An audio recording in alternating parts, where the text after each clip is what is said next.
Coca-Cola Loca presenta. Buenas tardes, mi querido Rubén Cortés, te saludo con mucho gusto la tarde de este viernes, y para ir entrando en materia, te preguntaría, porque pues sí, el embargo que tiene 60 años, creo que se ha hecho un embargo más ligero, no del todo, pero más ligero. No sé si el primero fue Barack Obama, que empezó a suavizar la situación, o inclusive el propio George Bush con lo de los vuelos, por ahí, pero el tema es que continúa. ¿Cómo estás, Rubén? ¿Qué tal, Mario? Feliz viernes. Pues no, fue Clinton. Fue Clinton Desde quien entonces empezó a aflojar el embargo. Mira, de pronto esta noticia la escucho y la dan tan bien, con tanta vehemencia. El presidente incluso habla del tema y parece que es nueva. Hace 30 años, este año se están cumpliendo 30 años que la ONU condena de manera abrumadora, siempre con el voto en contra de Estados Unidos e Israel, el embargo contra Cuba. 30 años. México hace 30 años. El actual presidente es el séptimo presidente mexicano que vota cada año en contra del embargo. O sea, no es nada nuevo, esto hace 30 años que está ocurriendo. Creo que, como que es un tema de la Guerra Fría, creo que hay que refrescarlo un poco, Mario, porque no estamos, la mayoría de las personas, yo vengo de la Guerra Fría, para mí es más cercano, pero ya casi nadie está cercano a la Guerra Fría, salvo en las series de Netflix. Pero el embargo a Cuba, por parte de Estados Unidos, comienza de la siguiente manera. Voy a ser muy rápido, ya no nos queda tiempo. Año 1960, un año del triunfo de la Revolución Socialista de Fidel Castro en Cuba. En el año 60 hay 5 refinerías de petróleo estadounidenses en Cuba. Fidel Castro les ordena que tienen que refinar petróleo soviético.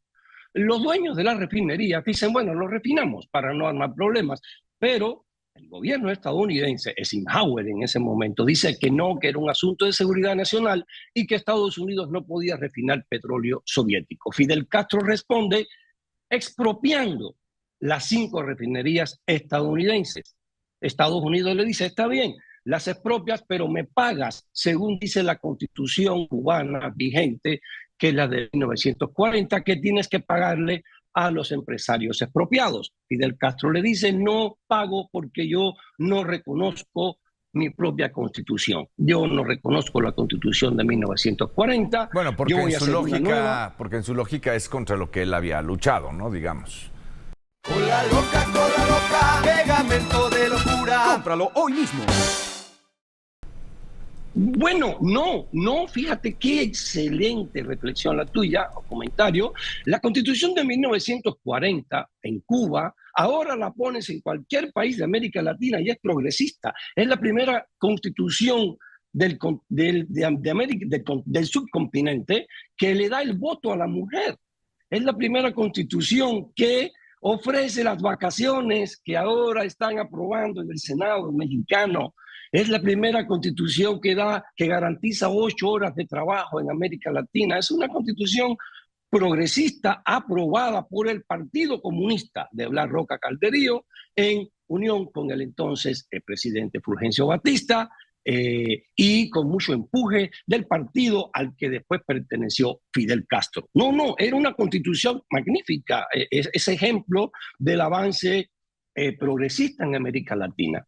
La Constitución cubana de 1940. Pero bueno, sí. Fidel Castro dijo que no la reconocía.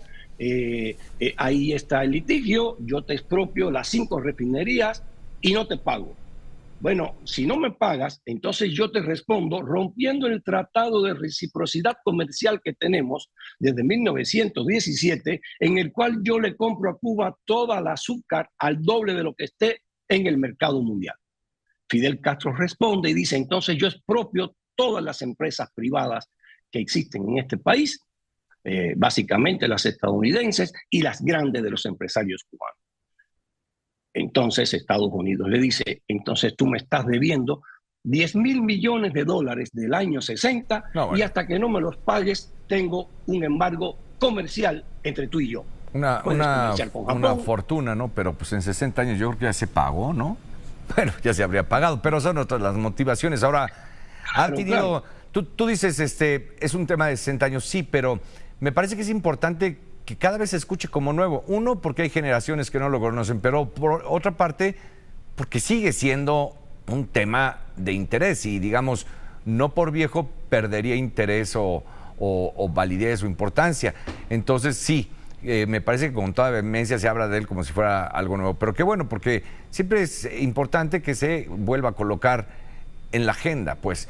Aunque ya hay ya hay ciertas cosas que se han abierto, ¿no? Decía yo los vuelos, pero tú debes de estar más atento a otros asuntos quizá más trascendentes. Bueno, los embargos por principio no deben existir. Incluso un país no debe aprobar, menos diplomáticamente, un embargo, como no debe aprobar una invasión a otro país porque estás dejando la puerta abierta para que te invadan o para que te impongan un embargo. Pero, por ejemplo, tú en tu teaser de hoy hablabas de que Estados Unidos está presionando, advirtiéndole a México que debe cumplir sus compromisos en materia energética. Si no cumples un compromiso, si no cumples un tratado, te expones a este tipo de medidas. Ojo, entonces, por eso quiero dejar en claro que es un embargo, no es un bloqueo. Es un embargo porque es fue en su momento, en su momento. Mira, hasta el año 96, que se aprueba en el Congreso estadounidense, el embargo fue una medida ejecutiva. Nunca fue una medida ejecutiva del presidente. El presidente de turno la podía quitar. Y solamente con Bush padre, Fidel Castro no tuvo una negociación importante con todos los presidentes de Estados Unidos, menos con Bush padre, hasta que estuvo vivo, hasta Clinton, ¿verdad? Bueno, todavía está Obama, así. Y nunca estuvo el embargo nunca estuvo en exigencia por parte de Cuba. El embargo nunca ha existido en los hechos, porque primero, en esos años, la Unión Soviética mantenía a Cuba y Cuba no le interesaba negociar con Estados Unidos porque no la dejaba la Unión Soviética. Entonces, después el embargo empieza a aligerarse muchísimo en la época de Clinton, peligrosamente para el gobierno cubano, que iba a perder entonces un estandarte propagandístico, y Clinton lo afloja tanto, empieza a vender hasta los postes de la luz en Cuba, hasta el daiquiri que se toma en Cuba llegaba de una empresa en Florida. Entonces se aligeró tanto el embargo que de pronto, o casualidad, Fidel Castro ordena tumbar unas avionetas civiles ahí en los límites de Cuba, y entonces ya no queda más remedio y los grupos cubanos muy fuertes entonces en el sur de la Florida llevan el asunto al Congreso estadounidense, y entonces sí se hace ya se hace legal, es una ley ya en este momento. Ahora, para quitarlo sí tiene que ser con una votación, necesitan mínimo 60 senadores, entonces creo que está difícil, y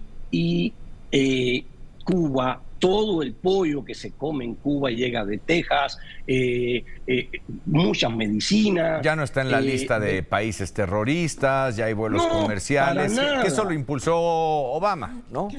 Obama, bueno, Clinton, todo empezó con Clinton, Obama, sí, pero a Obama le toca esa parte, digamos, es al menos quien lo hace. Incluso no estuvo en la discusión, Mario, para restablecer las relaciones diplomáticas. El embargo no estuvo mencionado, solamente los empresarios, los hijos, los herederos y los que queden vivos de aquellos empresarios dijeron, a ver, que no nos paguen los 10.000 millones del año 60, no los queremos, solamente queremos reinvertir, que nos permitan reinvertir en la isla de Cuba.